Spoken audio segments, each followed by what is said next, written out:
안녕하세요. 사연 읽어주는 남녀입니다. 오늘도 와주셔서 감사드리며 그럼 오늘의 사연 바로 소개해드리겠습니다. 딸아이 둘을 둔 가정주부입니다. 둘째 딸 낳았을 때 시어머니께서 해준 말이 아직도 생생해요. 넌 좋겠다. 딸이 둘이나 있어서. 요즘엔 딸 있는 사람들이 제일 부러워. 시어머니는 아들만 둘 낳으셨고 그중 둘째가 제 남편이에요. 그렇다고 해서 아들들이 속썩인다는 얘기는 아니고요. 시댁은 아주 평범하고 가족 간의 정도 많은 편입니다. 그저 어머니 딴엔 친구분들이 딸 자랑하는 게 마냥 부러우셨던 것 같아요. 제 남편은 모든 면에서 평범한 사람입니다. 인물도 성격도 능력도 아주 무난한 사람이죠. 저도 역시 그런 편이기 때문에 인연이 된 것 같아요. 결혼하고 아이 둘 낳고 살면서 한동안은 좋은 일도 나쁜 일도 없었습니다. 남편 월급이 많지 않아 아이들 학교 간 사이 저도 간간히 알바하면서 집 대출금 갚고 가끔 외식하고 사는 정도였죠. 그럭저럭 만족하며 살았습니다. 부자는 아니지만 모두 건강하면 그만이다 생각했거든요. 하지만 시련이라는 게 저희 집만 피해가진 않더라고요. 남편이 하루아침에 실직자가 되었습니다. 사실 그동안 계속 아슬아슬했거든. 경기가 워낙 안 좋아서 얼마나 버틸까 했는데 결국 이렇게 되네. 그래도 퇴직금은 나온다니 다행이다. 남편 회사가 갑자기 문을 닫아버렸어요. 그나마 회사 대표가 개인 재산까지 처분하면서 직원들 퇴직금 챙겨준다니 고맙긴 했지만 앞으로 우리 네 식구 살 길이 막막했죠. 남편은 성실한 사람이었습니다. 실직 후 이틀을 꼬박 잠만 자고 1박 2일 근교로 가족여행 다녀오자마자 곧바로 새로운 직장을 알아보러 다니기 시작했어요. 하지만 경력직으로 취직한다는 게 마음처럼 쉽지 않더라고요. 매번 될 듯 하다가 막판에 어그러졌어요. 저도 답답했지만 본인이 가장 힘든 걸 알기에 전 그저 묵묵히 지켜보기만 했죠. 이래서 기술 배우라는 말이 있나 보다. 운전 면허증 말고 자격증 딸 생각은 한 번도 안 했는데 그동안 헛살았나 봐.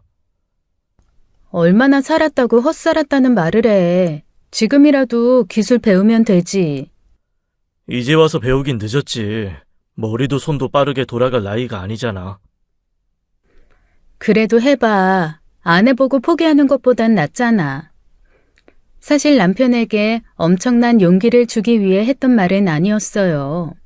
그냥 풀 죽어있는 모습이 보기 싫어 툭 던졌던 말인데 나름 제 얘기가 귀에 들어왔나 봐요.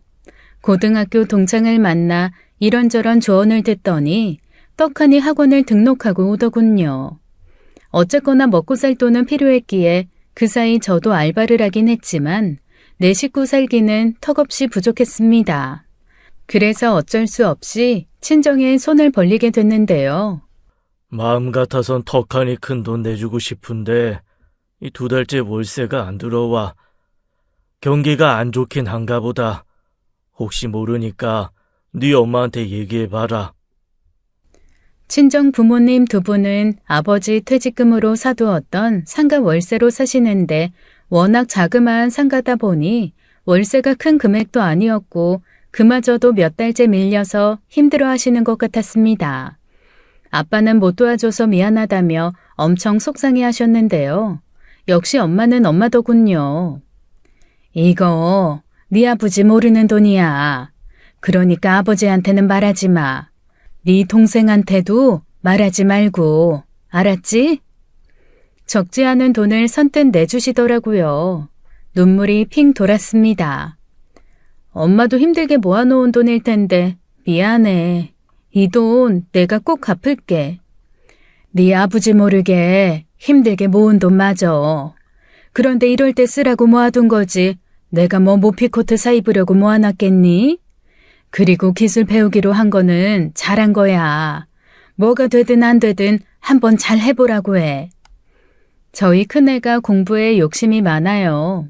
그래서 빠듯한 생활비 때문에 학원 하나 줄여야 한다는 얘기를 꺼내기가 엄청 미안했는데 엄마 덕에 계속 학원 보낼 수 있게 돼서 얼마나 감사했는지 모릅니다.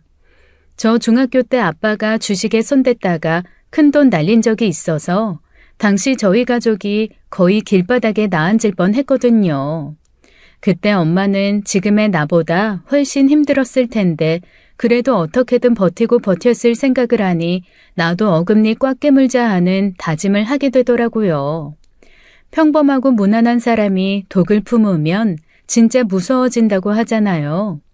남편이 뭔가에 그렇게 몰입하는 모습은 처음 봤습니다. 타일 기능사 시험을 준비했는데 정말 무섭게 하더라고요. 그리고 자격증 시험을 떡하니 한 번에 붙었습니다. 물론 자격증을 땄다고 갑자기 돈을 벌어올 거라는 기대는 없었어요. 한두 건씩 일 다니며 소소한 돈을 벌어왔지만 저도 남편도 나름 만족했습니다. 그런데 이 사람이 그냥 평범한 사람이 아니더라고요.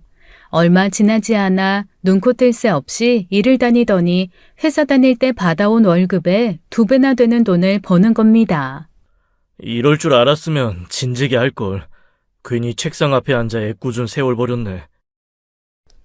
능력을 인정받으며 일하니 몸은 피곤했겠지만 성격도 밝아지더군요. 전에는 아이들과 얘기도 잘 안 하던 사람이 툭툭 농담도 던지고 사춘기 큰딸과도 아주 잘 지내더라고요. 아이들도 그런 아빠가 좋았는지 타일러 씨라는 별명까지 붙여주었어요. 아주버님은 오래전부터 자그마한 식당을 운영하고 있었습니다. 1년 뒤에 쉬는 날이 며칠 안 돼서 결혼하고도 얼굴 몇 번 못 본 것 같아요. 그래도 형제들끼리는 자주 연락도 하고 우애는 좋은 편입니다. 어머니가 딸 타령하실 만도 해. 형제가 자기 둘만 친하고 엄마 아버지한테는 늘 무뚝뚝하잖아. 형제끼리 사이 안 좋은 것보다는 낫죠. 그렇긴 하지. 나중에 우리 애들도 저렇게 잘 지내야 될 텐데. 아주버님과 형님은 아들만 둘을 두셨거든요.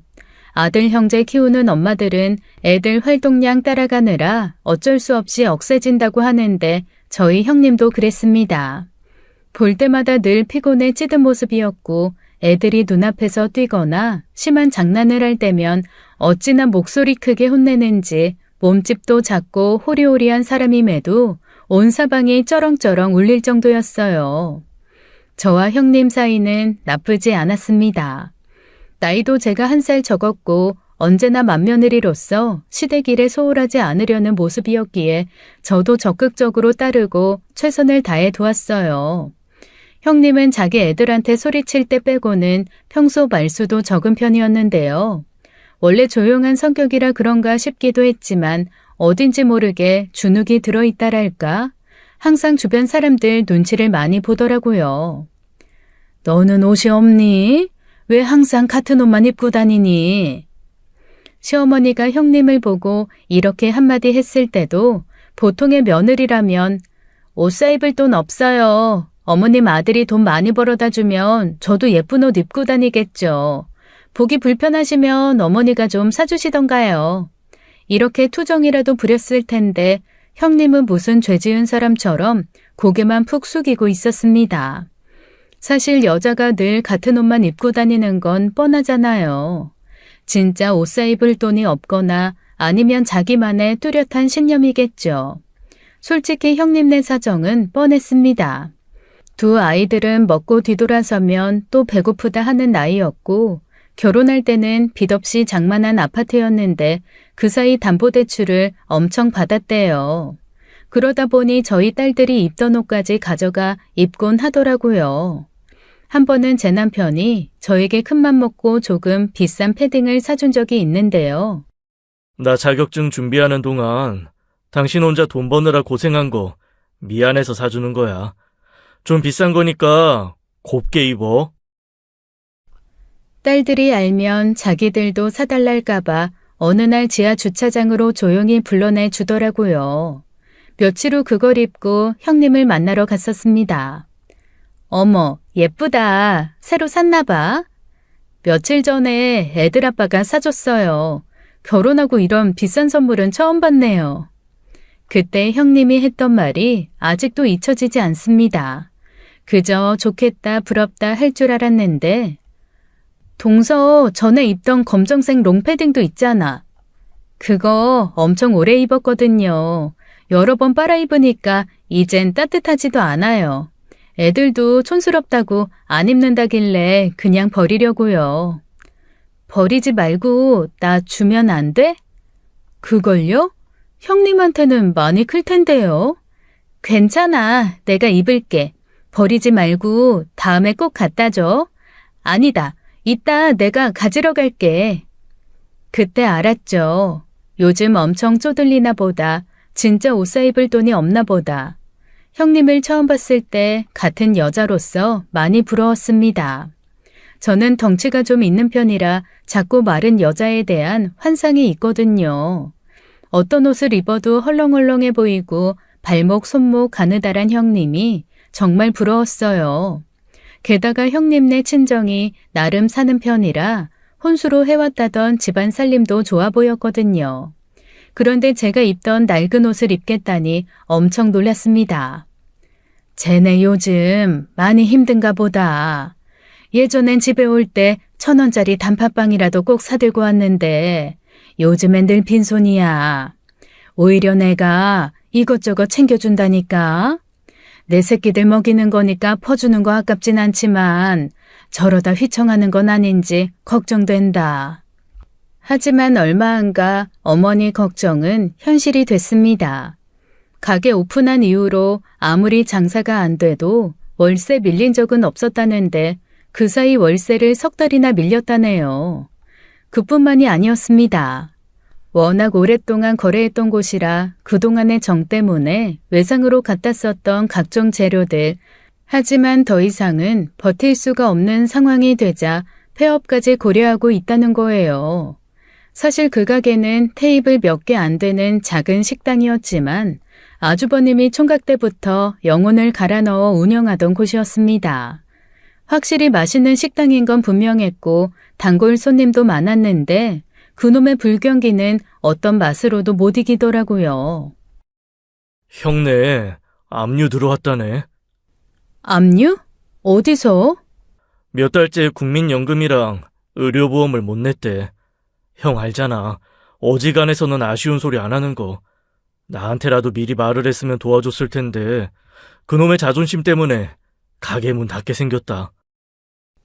아마도 형님이 시어머니한테 하소연했고 그게 남편 귀에 들어간 것 같았어요. 순간 망설여졌습니다. 형님한테 전화해서 괜찮냐 물어볼까 싶다가도 괜히 또 자존심 건드는 것 같아 꾹 참을 수밖에 없었죠. 그러나 결국 남의 집 1인 양 보고 있기만 할 순 없는 상황까지 가더라고요. 당시 제 남편이 돈을 좀 벌긴 했지만 그렇다고 떼돈을 벌어오는 건 아니었기에 저 나름대로 아껴서 썼고 되는 대로 친정엄마한테 갖다 쓴 돈을 갚을 생각이어서 적금에 넣어둔 돈이 좀 있었거든요. 큰일 났다. 형네 아파트 경매에 넘어가게 생겼대. 대출이자 엄청 밀렸나 봐. 말도 안 돼. 그게 어떤 아파트인데 넘어가. 우리 적금에 넣어둔 돈 있잖아. 그거 형네 좀 빌려주자. 괜찮지? 어쩔 수 없는 상황이었습니다. 저희뿐 아니고 시댁에서도 아파트만큼은 지키자 해서 실고모댁에서 돈까지 빌려와 보태주셨더라고요. 나중에 돌려받지 못한다고 해도 빌려줘야 되는 상황이었어요.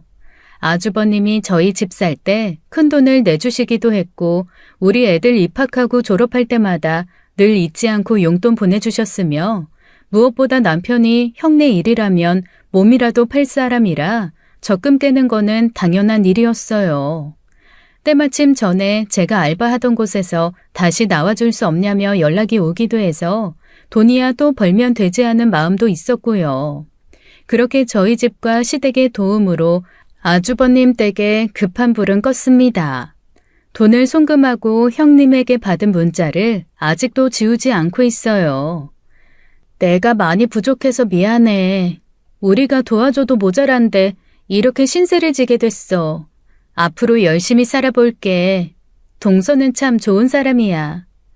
좋은 사람이라는 소리 듣겠다고 했던 건 아닌데 이런 문자 보내는 형님 마음은 오죽할까 싶었습니다. 아주버님 워낙 깐깐하고 책임감 강한 사람이라 인건비 줄이겠다고 형님이 가게에 나가 일하겠다는 것도 절대 안 된다 했었어요. 그러다 보니 장남이 돼서 가족들 도움받은 게 자존심 상해 그 일을 계기로 더 열심히 일할 사람이었죠. 결혼 생활을 조금이라도 해본 사람이라면 잘 알겠지만 부부가 늘 돈 때문에 싸우게 되잖아요. 아주버님네도 그동안 많이 싸웠을 텐데 식구들 앞에서는 단 한 번도 티를 내지 않더라고요. 저는 그런 두 사람이 대단하고 존경스러웠습니다. 상황이 바뀌기 시작한 건 그로부터 1년 후쯤이었어요. 마침 곧 3제 끝나고 대운 시작된다라는 인터넷 사주 글귀처럼 힘겨운 시기를 가까스로 넘긴 아주버님네는 느닷없이 보란듯 돈을 벌기 시작했습니다. 물론 계기는 있었어요. 유명한 인플루언서가 우연히 아주버님 가게에 들렀다가 엄청 맛있게 식사를 했나 봐요. 그걸 자기 SNS에 올리면서 극찬에 극찬을 했는데 그 후로 손님들이 물밀듯 몰려오기 시작하더니 1시간 웨이팅은 기본이고 그 덕에 주변 가게들 매출까지 좋아질 만큼 유명한 식당이 돼버렸습니다. 한 번은 제 딸이 큰아빠네 밥 먹고 싶다길래 데려갔는데 어찌나 대기자가 많은지 결국 먹지도 못하고 아주버님과 인사도 못하고 도로 왔으니까요. 그 덕에 형님의 분위기도 완전 달라졌습니다. 낮에 가게 왔었다며? 나한테 미리 말을 하고 오지. 그럼 헛걸음 안 했을 텐데. 손님이 엄청 많던데요? 밥은 못 먹고 왔지만 기분은 좋더라고요. 요즘 방송국에서도 연락 엄청 와. 맛집 프로그램에 내보내준다고. 정말요? 너무 잘 됐다. 근데 애 아빠가 다 거절하고 있어. TV 나가는 거 영 안 내킨다나? 알잖아, 그 사람 성격. 늘 주눅 들어있고 주변 눈치만 살피던 사람이 하루아침에 목소리가 밝아지고 수다스러워졌습니다. 사실 난 확신이 있었어. 우리 가게 언젠간 대박날 거라는 거. 힘들어도 꾹 참고 기다리면 결국 이렇게 빛볼 날이 올 줄 알았지.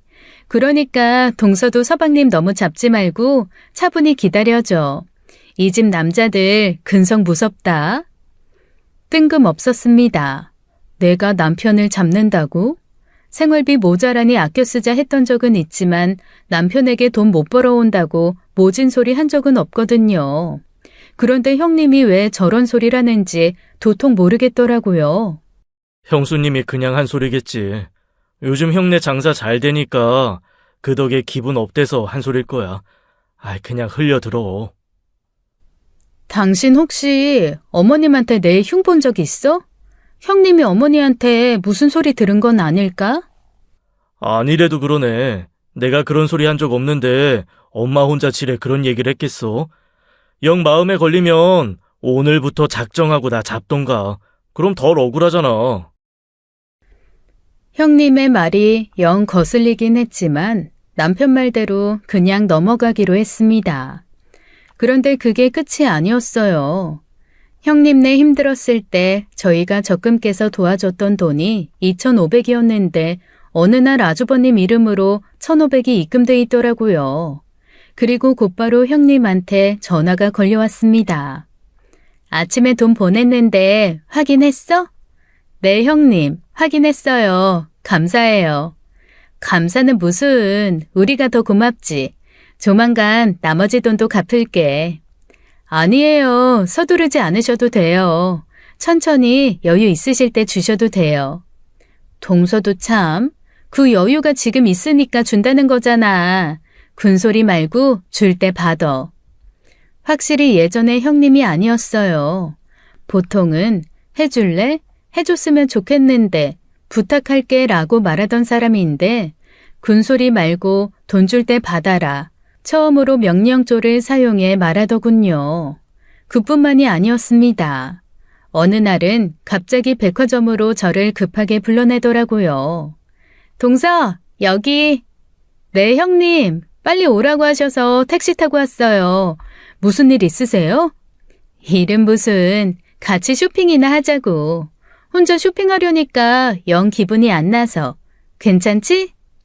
그날 형님은 저를 이리저리 끌고 다니며 3시간가량을 백화점에서 보냈고 옆에서 대충 계산해 본 바로 380만 원어치의 물건을 샀습니다. 우리 나이 되면 싸구려 보세옷 같은 거 입으면 안 되는 거야. 싼 거 10벌 사느니 백화점에서 1벌 사는 게 더 실속 있다니까. 동서도 하나 골라. 내가 빌린 돈 이자도 못 줬는데 하나 사줄게. 아니에요. 저 옷 많아요. 옷이 많다고 안 사나? 눈에 들어오는 거 있으면 또 살 수도 있지. 맨날 딸들하고 옷 돌려 입지 말고 제대로 된 거 하나 사. 영 안 내키면 애들 옷이라도 고르던지. 솔직히 애들 옷도 하루가 다르게 쑥쑥 큰다고 대충 아무거나 입히지 말고 되도록 비싼 거 입혀. 아들도 아닌 딸인데 하루를 입혀도 예쁜 거 입혀야지. 명품 아동복이 불티나게 팔리는 이유가 있다니까. 그날 저는 억지로 딸아이들 옷 2벌을 받아들고 집에 왔습니다.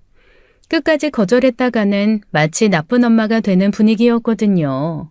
그리고 며칠 뒤에 시어머니가 오라길래 시댁에 들렀는데요. 이거 봐라. 이거 큰애가 보내줬다. 안마 의자였습니다. 딱 봐도 엄청 비싸 보였어요. 다른 집 가면 다들 있길래 나는 언제 이런 거 가져보나 했는데 드디어 소원 풀었어. 이게 무려 300만 원짜리래. 얼마나 시원한지 하루 종일 앉아있고 싶다. 너도 온 김에 여기 앉아있다가. 정말 좋긴 좋더라고요. 우리 애들한테는 엄청 비싼 옷을 사주고 어머니한테는 안마 의자를 사주고 형님네가 도대체 얼마를 버는 건지 가늠이 안 될 정도였어요. 큰애가 너희한테 갖다 쓴 돈도 돌려줬니? 아직 다 갚진 않았지만 반 이상은 돌려주셨어요. 고모네서 빌린 돈은 어제 다 보냈다더라. 고모님 드리라고 과일 바구니도 보냈대. 하여간 이제야 내가 살 것 같다. 결국 이렇게 잘 될걸. 그때 괜히 마음 졸이면서 잠도 못 자고 그랬네. 어머니 얼굴 역시 환하게 웃고 있어서 제 마음도 좋았지만 안마 의자를 보고 있자니 왠지 모를 찜찜함이 밀려왔습니다. 그리고 그 찜찜함은 형님네가 잘 돼서 질투나는 것도 아니었고 어머니께 비싼 선물 사준 것에 대한 시기심도 아니었어요. 뭐랄까 설명할 수 없는 묵직한 기분이 도통 가시질 않더라고요. 형님네 사정이 좋아지니 집안 분위기 자체가 달라졌습니다. 그 사이 제 남편 일도 얼추 자리를 잡아 모든 게 평온해졌죠. 그래서 모처럼 아주버님 가게에 모여 술 한잔을 하게 됐는데요. 시부모님은 빼고 형님네 가족들과 저희 가족만 모이게 됐어요. 오랜만에 본 형님네 2 아들의 분위기도 180도 달라져 있었습니다. 최고급 스마트폰에 태블릿까지 손에 들고 있었고 입고 있는 옷 자체도 강남 부잣집 애들처럼 보였어요. 또 모처럼 큰 집 식구들 만나는 자리라서 우리 아이들도 형님이 사주신 옷을 입혀갔는데요. 이럴 줄 알았어. 역시 태가 다르잖아. 애들 옷이 거기서 거기지라고 하지만 절대 그렇지 않아. 가만 보면 어른이랑 똑같다니까. 봐봐. 좋은 거 입히니까 분위기가 확 달라지잖아. 게다가 요즘엔 애들끼리도 다 안다. 비싼 옷인지 싼 옷인지 자기들끼리 먼저 알아봐. 옷도 옷이지만 학원비가 만만치 않더라고요. 큰애가 영어학원 옮기고 싶다는데 거기는 학원비가 너무 비싸서 선뜻 보내기가 망설여져요. 형님네는 영어학원 어떤 데 보내요? 우리 애들이야말로 큰일이야. 원어민으로 개인선생 붙여야 될 판이거든. 왜냐면 내년부터 국제학교 넣어볼까 해서. 국제학교요? 이 근처에는 없잖아요. 나랑 애들만이라도 국제학교 근처에 집어넣어서 이사해야지. 다들 유치원 때부터 보내는데 우린 늦어도 너무 늦었잖아. 그래도 더 늦기 전에 서둘러야지. 하기야 돈 많으면 내 아이들 국제학교 보내고 싶은 마음이 누군들 없겠어요. 헌데 1년 전과는 너무나도 달라진 형님 모습이 엄청 어색하더라고요. 애들 학교도 학교지만 내가 그렇게 집 넓혀 이사 가자고 하는데도 저 사람이 극구 싫다고 하네. 지금 우리 집 길 건너에 신축 아파트 말이야. 그게 지금 막 입주 시작했거든. 엊그제 몇 집 둘러보고 왔는데 진짜 잘 해놨더라. 전세라도 들어가 살고 싶은데 저 사람이 계속 고집을 피워. 하여간 답답해. 아주버님이 총각 때 분양받은 집이잖아요. 워낙 정이 많이 드셨으니까. 누가 팔자고 했나? 세 주고 넓은 집 가서 살자는 거지. 그나저나 동선에는 대출금 아직 많이 남았나? 그 동네도 신축 아파트 많던데. 이사 갈 생각 없어? 애들 학교도 단지랑 가깝고 딱히 불편한 점은 없어서요. 그래도 기왕이면 새 아파트에 살면 좋잖아. 동선에 복도식이지. 복도식은 어쩐지 사생활 보호가 안 되는 느낌이라 불편해. 애들은 애들대로 놀고 아주버님은 다른 손님들 음식 준비 중이고 제 남편은 아직 도착 전이라 저와 형님하고만 얘기할 수밖에 없었어요.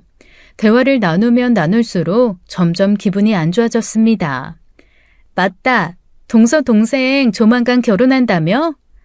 네. 헤어졌다 다시 만났다 반복하더니 결국 결혼하네요.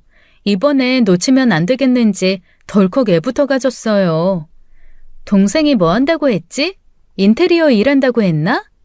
몇 년을 선배 밑에서 일하다가 이번에 자기 사무실 차렸어요.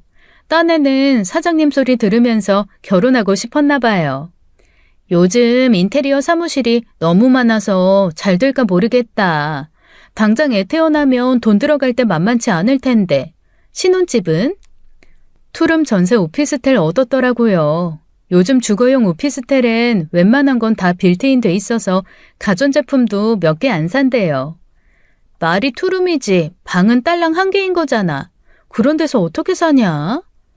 이쯤 되니 계속 형님 얘기 듣고 있기가 힘들더라고요. 그때 마침 남편이 도착했어요. 형수님, 가게 문 닫을 시간이니까 그냥 요 앞에 주차할게요. 네, 그러세요. 근데 서방님네는 차 안 바꿔요? 저 차 진짜 오래 탄다. 아직 멀쩡해요. 장고장도 별로 없고. 그래도 남들 눈이 있는데. 남들 눈이 뭐가 중요해요. 그리고 이것저것 장비 싣고 다니려면 저게 편해요. 애들이 아빠 차 타기 싫겠다. 우리 다음 달에 새 차 나오면 애들 데리고 좋은 데로 드라이브 한번 가자. 출고가 어찌나 밀렸는지 주문하고 6개월 만에 받는 거야.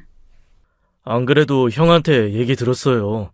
그 차가 진짜 잘 나와서 워낙 인기가 많던데. 서방님네 차는 중고로 내놔도 사갈 사람 없겠네. 어쩌면 이게 더 비쌀지도 몰라. 그러면서 자기 팔에 차고 있는 팔찌를 내보이는 형님이었어요. 묵직하면서 반짝이는 금팔찌가 형님을 대신해 저희 부부를 조롱하는 것처럼 느껴졌습니다. 내가 살아보니까 현실에 안주하면 당장 마음은 편해도 발전이 없더라고. 적당히 욕심도 내야 손에 쥐는 것도 있는 거야. 엄마 아빠가 고만고만하게 산다고 애들까지 그렇게 키워야겠어?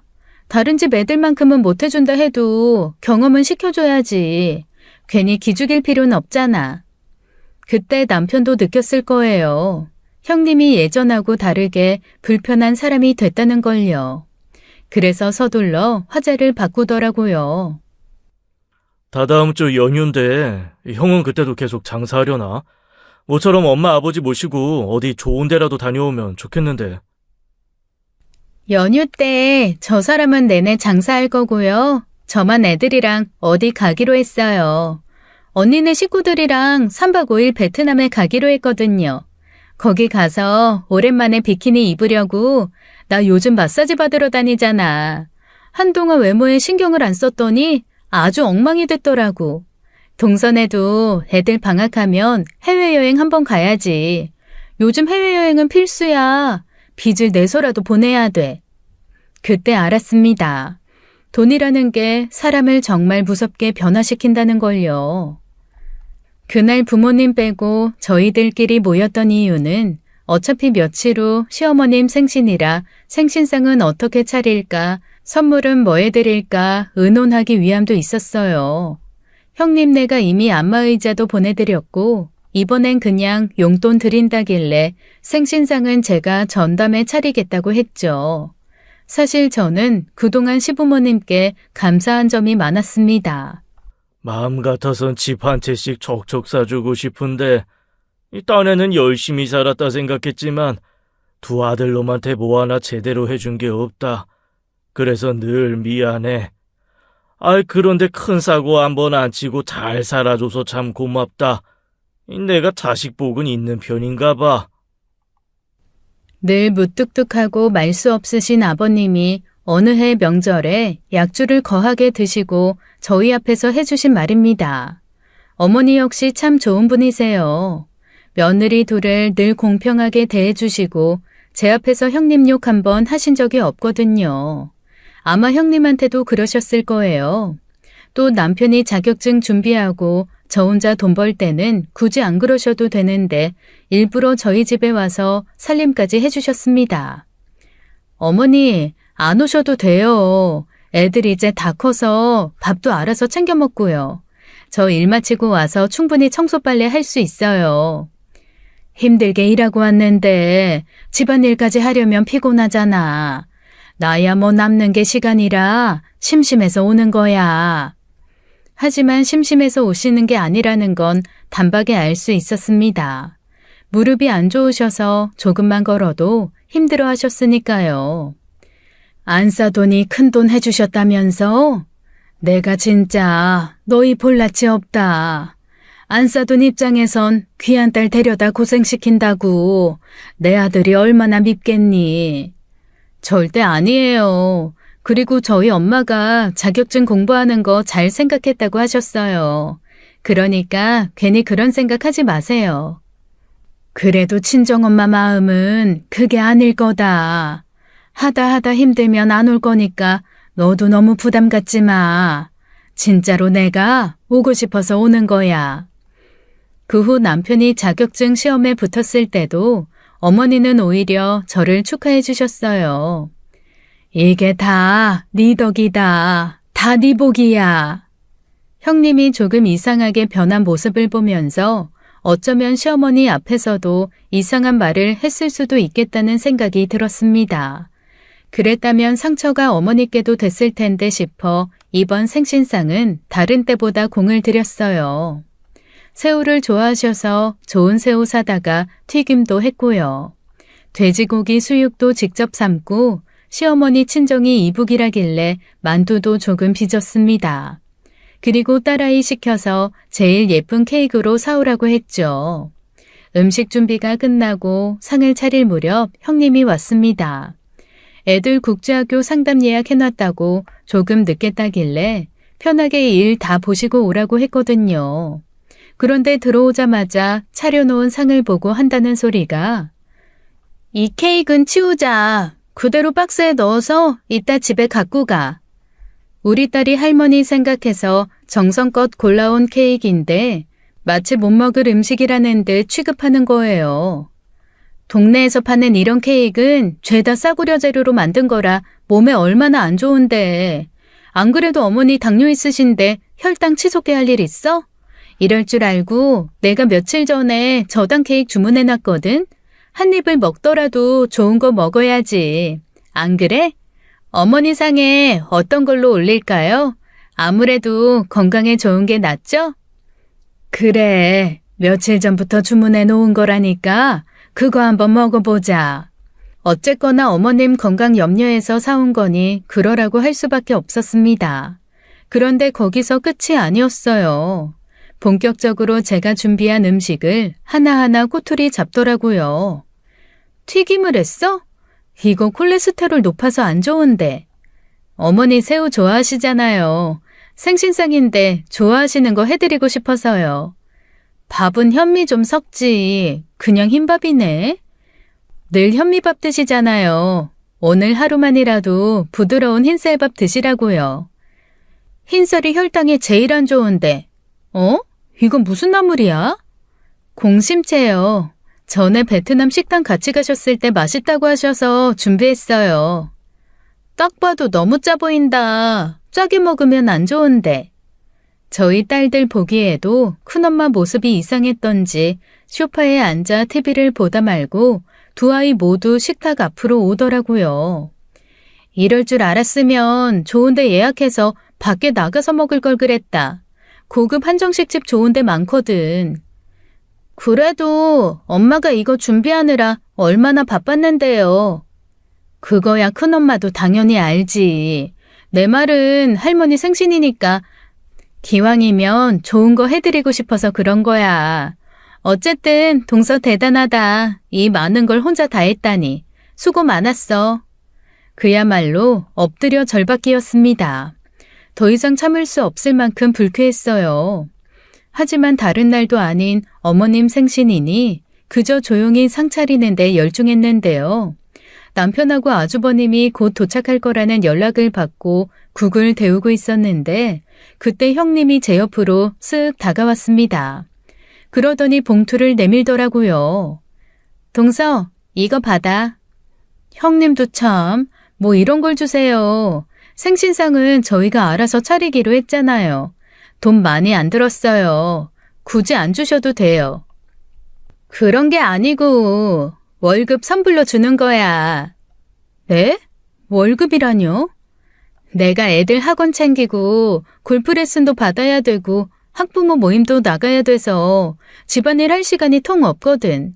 당분간 우리 집 와서 식모일 좀 해줘. 남한테 맡기느니 동서가 해주는 게 마음 편할 것 같아서 그래. 동서도 남의 집 일하느니 우리 집 일하는 게 훨씬 편하지 않아? 영어학원 비싼 데로 옮겨주고 싶다며. 이 돈이면 충분할걸? 저도 사람이잖아요. 제가 아무리 아랫사람이고 그날이 시어머님 생신이라고 해도 더 이상은 못 참겠더라고요. 사실 참고 말고 할 것도 없었습니다. 저도 모르게 형님께 버럭 큰 소리를 쳤으니까요. 형님, 지금 뭐 하시는 거예요? 좀 적당히 하세요, 적당히. 제 목소리가 어찌나 컸던지 온 가족들이 저희 쪽으로 달려왔습니다. 그리고 마침 남편과 아주버님도 들어왔어요. 무슨 일이냐? 작은 애 너 왜 그래? 상 차리는 거 힘들어서 그러니? 모든 사람들의 이목이 집중되니 저도 모르게 눈물이 터지더라고요. 그리고 형님은 어쩔 줄 몰라 하며 아무 말 못하고 있었습니다. 엄마, 왜 그래? 어디 다쳤어? 칼에 베이기라도 한 거야? 딸아이가 저를 챙기니 더 서러워졌어요. 그래서 자리에 주저앉아 펑펑 울어버렸습니다. 왜 그래? 무슨 일인데? 그네야, 얘 왜 이러는 거냐? 여태 너랑 얘기하고 있었잖아. 그러나 형님은 시아버지 물음에도 아무 말 못하더군요. 그럴 법도 하죠. 이 상황을 어떻게 설명하겠어요? 왜 그래? 말을 해봐. 무슨 일인지 알아야 해결을 하지. 온 가족이 저를 토닥이자 순간 저는 아이가 돼버렸습니다. 형님이 저보고 식모하래요. 돈 많이 줄 테니까 자기네 집에 와서 집안일 하래요. 제 말에 가장 먼저 상황 파악을 한 건 남편이었습니다. 저를 주방에서 데리고 나와 소파에 앉히더군요. 그리고 멍하니 보고만 있던 아주버님도 뭔가를 눈치챘는지 형님을 다그치기 시작했습니다. 재수 씨 말이 사실이야? 당신 재수 씨 보고 진짜 식모하라고 했어? 아니, 나는 그냥... 똑바로 말 안 해? 이 봉투는 뭐야? 진짜 재수 씨 일 시키려고 준비한 돈 맞아? 동서 어차피 알바하잖아. 남의 집 일할 바엔 우리 집 해주는 게 나으니까. 당신 미쳤어? 그게 재수 씨한테 할 소리야? 가족한테 할 소리냐고? 아주버님이 어찌나 불같이 화를 내던지 남편이 나서서 아주버님을 말리기 시작했습니다. 형, 엄마 아버지도 계시고 애들도 있는데 목소리 낮춰. 나중에 천천히 얘기하고 밥부터 먹자. 어? 하지만 모두 밥 먹을 기분은 아니었어요.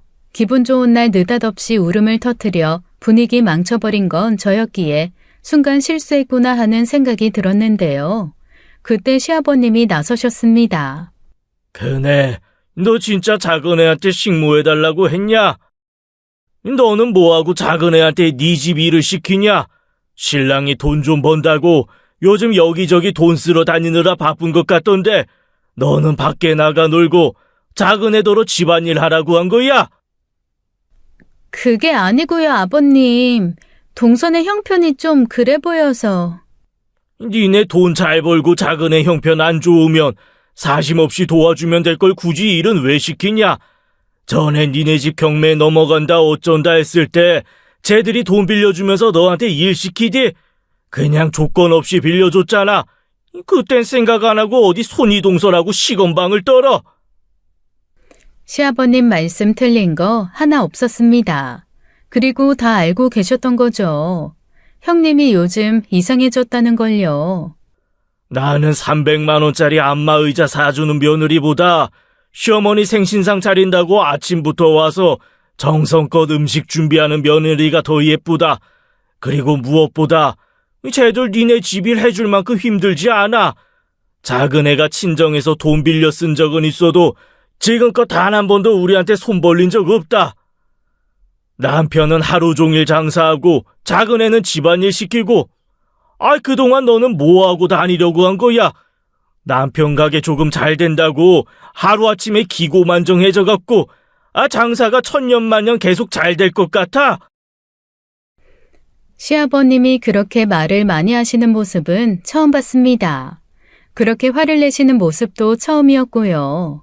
다른 사람도 아닌 집안 제일 큰 어른인 시아버지 말씀이시니 그 누구도 말릴 수가 없었어요. 그리고 너, 네가 아무리 종일 가게에 묶여있다지만 돈만 벌어다 주면 다냐? 네 댁이 뭐하고 다니는지는 신경 안 써? 돈 펑펑 벌어다 주면 가장 노릇 끝이라고 생각해? 죄송합니다, 아버지. 쟤 오늘 하루 종일 부엌에서 일했다. 그런데 그 고생한 애를 울려. 생일상이고 뭐고 필요 없으니까 다들 가라. 내 마누라 생일 내가 알아서 챙길 거니까 어서 가.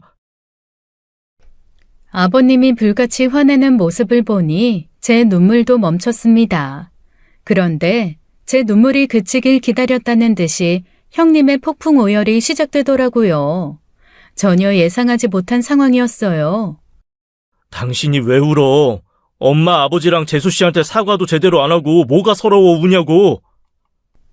아주버님의 다그침에 형님은 더 큰 소리로 울더라고요. 신나게 돈 자랑하다가 아버님한테 된통 혼난 게 서러워서 우는지 아니면 말 못할 다른 사정이 있는 건지 도무지 알 수는 없었어요. 다 내 죄다. 다 내 잘못이야. 그깟 생일이 뭐라고 며느리들 울음바다 만들고 하나부터 열까지 다 내 잘못이다. 급기야 아주버님은 형님의 팔을 붙잡아 끌어당기며 소리쳤습니다. 울더라도 집에 가서 울어. 얼른 나와. 그러나 형님은 꿈쩍도 안 하더라고요. 그 사이 남편은 아이들을 모두 데리고 방에 들어가 버렸습니다. 어른들 싸움 보게 해서 좋을 건 없으니까요. 당신 진짜 이럴래? 얼른 안 일어나? 뭘 잘했다고 엄마 아버지 보는 앞에서 땡깡이야. 얼른 집에 가자니까.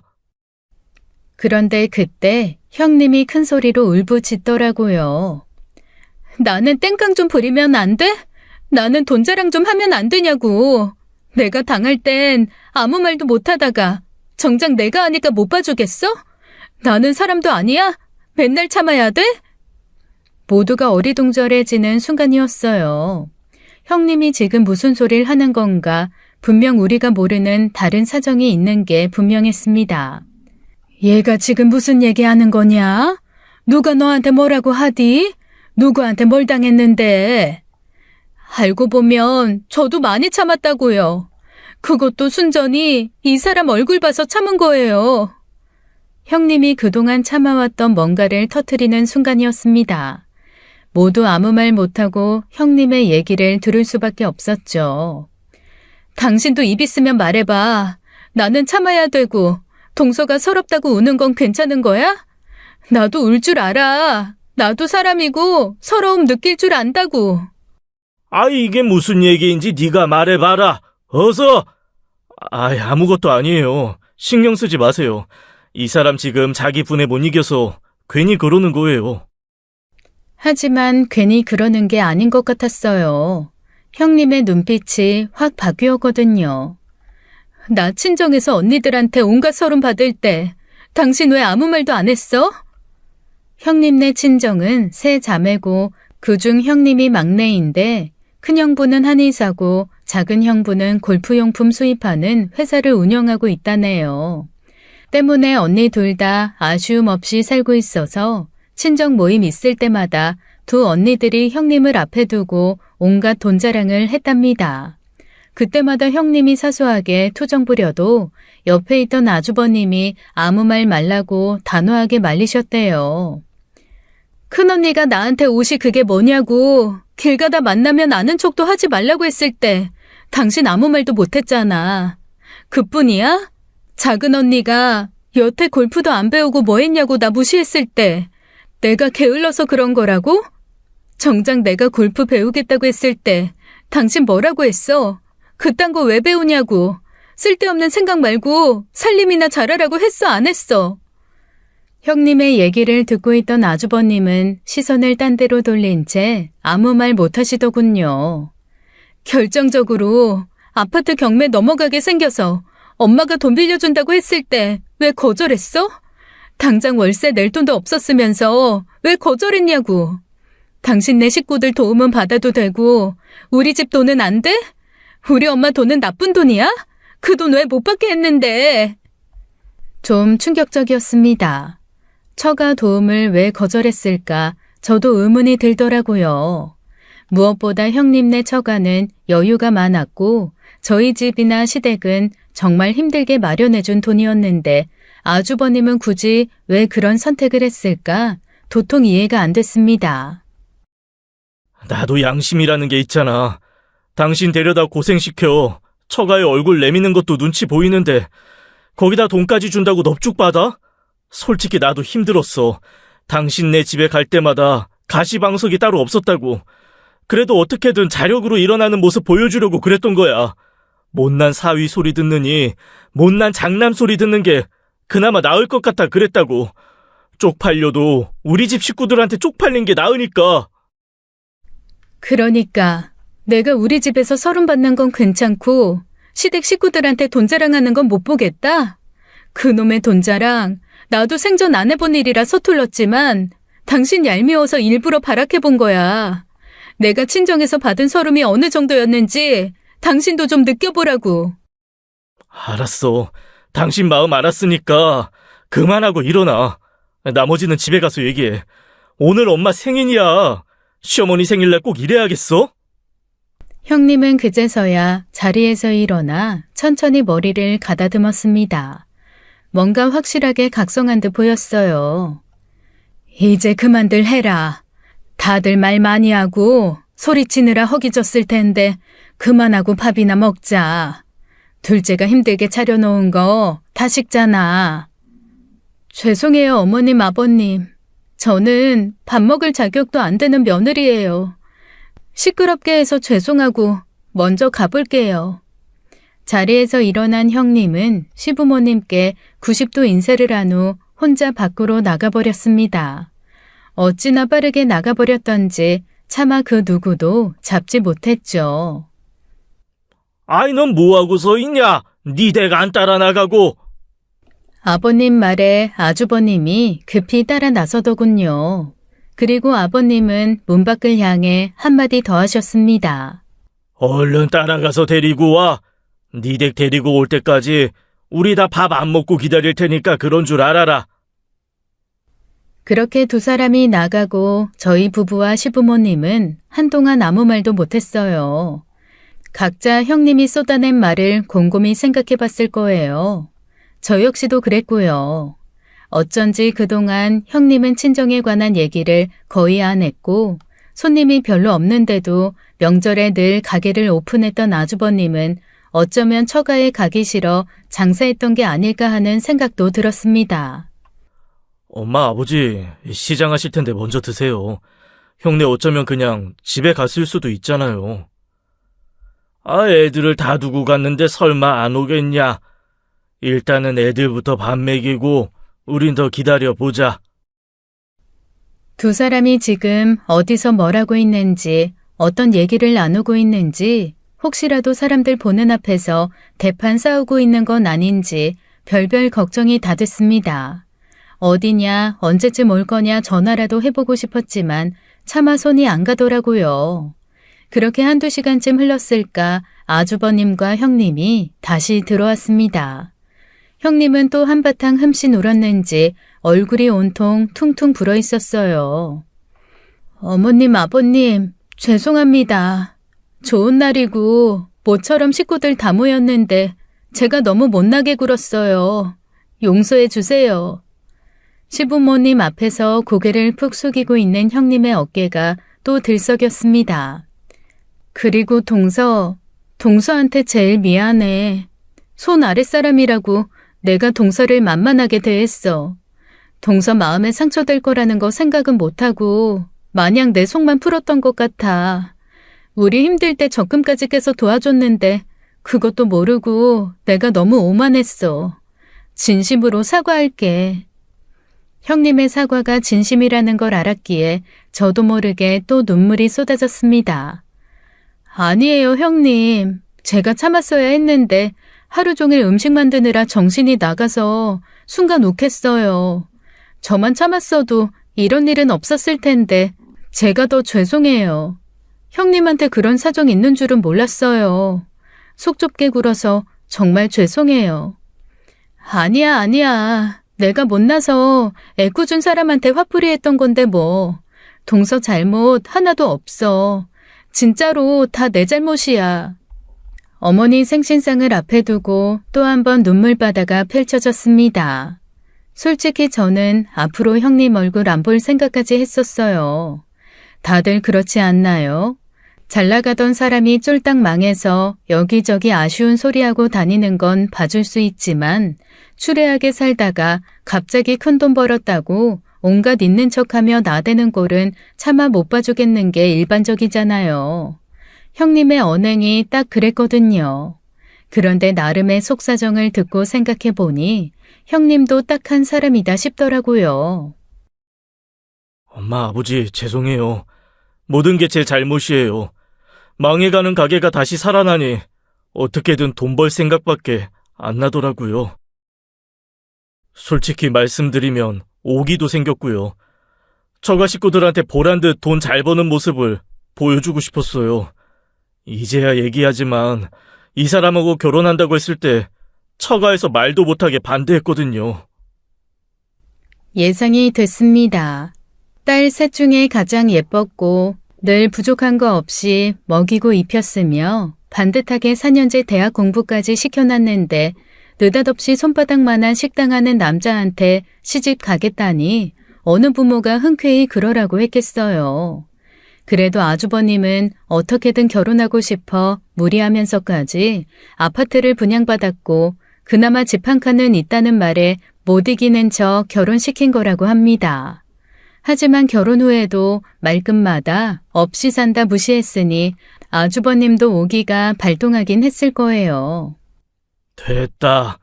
다시 왔으니까 됐어. 다들 그만 울고 밥 먹자. 친정이라는 게 늘 내 편이어야 되는데 네 입장에선 친정이 시댁보다 어려웠겠구나.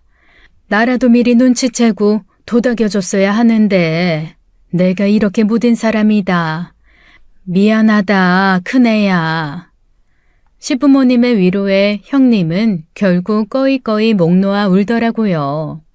그 모습을 보니 저도 여러 개의 지난 일들이 반성됐습니다. 남편이 자격증 따서 처음 돈 벌어온 날 기분 좋다고 설레발 쳤던 일, 그 후로 일이 더 잘 돼서 여유 생기자 시댁 모임에 갈 때마다 이것저것 선물 사들고 갔던 것, 생각해보니 그 무렵 형님네는 가게 월세도 못 내고 옷 하나 사 입을 돈도 없었던 가장 힘들고 어려웠던 시기였더라고요. 무엇보다 저희 친정에서 돈 빌려주셨다는 얘기 들었을 때 형님 마음은 어땠을까 생각하니 지난날의 내가 너무나도 철없고 생각 없는 사람이었구나 싶었습니다. 잠시 후 시아버님이 먼저 말없이 식탁에 앉아 밥을 드셨고 저희도 조용히 아버님을 따라 밥을 먹었어요. 형님도 어느새 모든 감정을 다 쏟아내고 후련해진 모습이었습니다. 나 때문에 새우튀김이 눅눅해졌네. 이거 내가 에어프라이어로 한번 돌려올게. 집안의 막내 마냥 바닥에 주저앉아 펑펑 울던 모습은 어디 가고 의젓한 맏며느리로 다시 돌아온 형님을 보며 저 역시 속이 편안해졌습니다. 그 일이 있고 석 달 뒤 아주버님은 가까운 신도시에 식당 하나를 더 오픈하셨어요. 전에 몇 년간 군대 후임을 데려다 일 시켰는데 그 사람에게 2호점을 맡긴다고 하셨습니다. 2호점 오픈 소식은 SNS를 통해 알게 됐어요. 그 사이 아주버님의 가게는 더 유명해진 거죠. 어머님이 무릎 때문에 물리치료 받으러 다니실 때 저와 형님이 번갈아가며 모셨는데요. 어느 날은 세 사람 모두 시간이 맞아 모처럼 유명한 도가니탕을 먹으러 갔습니다. 오늘 밥은 제가 살게요. 꽁돈 생겼거든요. 꽁돈이라니? 무슨 돈? 그동안 사모았던 제 옷이랑 애들 옷이랑 싹 다 당근마켓에 팔았어요. 반값도 안 되게 내놨더니 불티나게 팔리더라고요. 이따 저녁에 하나 더 팔 거예요. 비싸게 주고 산 옷을 그렇게 팔면 어쩌니? 저희 애들 아시잖아요. 비싼 옷 입혀봤자 반나절 만에 꼬질꼬질해지더라고요. 더 낡기 전에 팔아버리는 게 나아요. 형님의 모습도 많이 달라졌습니다. 달라졌다기보단 예전 모습을 되찾은 거죠. 제 딸이 입다가 안 입는 옷을 다시 입고 다니더라고요. 나는 이 바지가 너무 편해. 동서, 이거 어디서 샀다고 했지? 그거 친정엄마가 남대문 시장 갔다가 사다 준 거예요. 엄마 친구분이 거기서 장사하시거든요. 아직도 똑같은 거 팔라나? 있으면 두어 개 더 사놓고 싶다. 정말 편해. 갈 때 저랑 같이 가요. 저랑 같이 가면 싸게 해주실 거예요. 어머니 생신날 있었던 한바탕 난리 이후 저와 형님 사이는 더욱 돈독해졌습니다. 그리고 저희 큰딸이 외고 입학을 목표로 하고 있는데요. 저는 네가 알아서 준비해라 했는데 오히려 형님이 나서서 도와주시더라고요. 우리 집 손주들 중에 제일 똑똑한 앤데 적극적으로 밀어줘야지. 과외 선생 하나 붙이자. 그건 내가 해줄 테니까 돈 걱정은 말고. 저는 언니가 없고 형님은 동생이 없어서일까요? 아주버님과 제 남편의 피로 맺어진 끈끈함 못지않게 어느새 저와 형님은 둘도 없는 친구이자 자매이자 동서지간이 되었습니다. 돈에 대한 빠듯함, 또 그놈의 돈으로 인한 오만 때문에 갈등도 있었지만 이제는 더없이 평화로운 가족이 만들어졌어요. 앞으로 바람이 있다면 그저 우리 가족 모두 건강하길 바랄 뿐이네요. 긴 얘기 들어주셔서 감사합니다. 지금까지 사연 읽어주는 남녀였습니다.